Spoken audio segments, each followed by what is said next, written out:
She was a queen with a powerful kingdom, a magnificent throne, and complete control over her people. But one letter, just a few lines, changed her life forever. This is the story of Bilqis, the queen of Sheba, and how wisdom led her from worshipping the sun to worshipping Allah alone.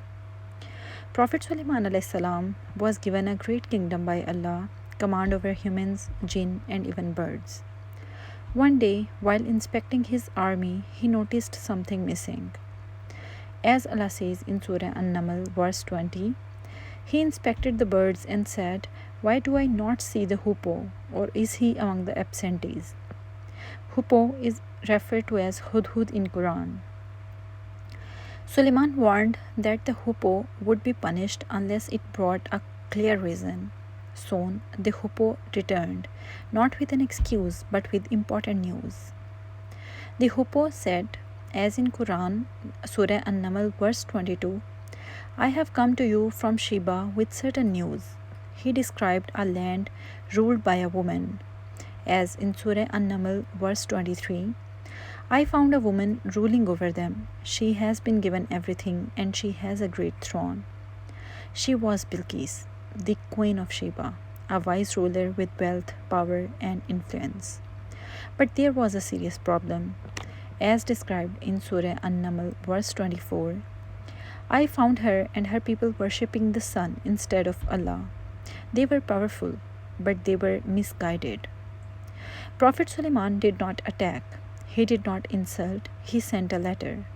As Allah recorded its words in Surah An-Naml, verse 30 to 31. Indeed, it is from Suleman, and it says, "In the name of Allah, the most merciful and the most compassionate. Do not be arrogant towards me, but come to me in submission." This was not a call to war, it was a call to truth. Bilqis did something rare for rulers. She consulted her advisors. She said, "O chiefs, advise me in my affair. I do not decide any matter until you are present." Surah An-Naml, verse 32. Her people said they were strong and ready for war, but they left the final decision to her. Bilqis replied wisely, "Indeed, kings, when they enter a town, ruin it and humiliate its people." Surah An-Naml, verse 34. She chose a peaceful path first. She decided to send gifts to test Suleman's intentions. When the gifts reached Prophet Suleman, he responded firmly, "Will you help me with wealth?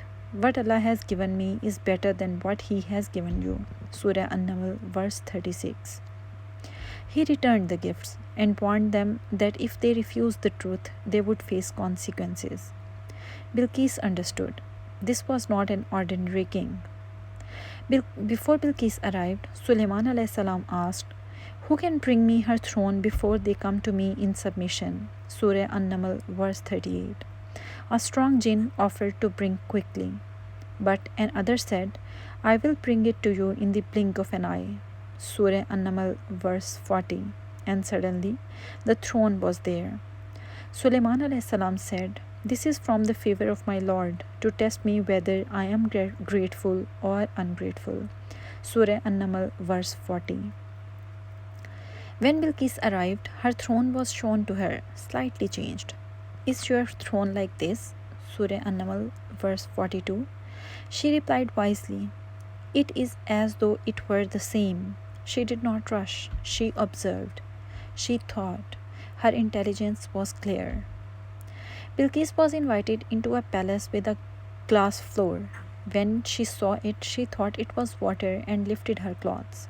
Suleman explained, "Indeed, it is a palace made of glass." Surah An-Naml, verse 44.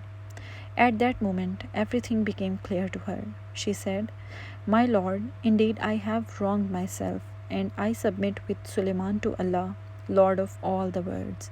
Surah An-Naml, verse 44.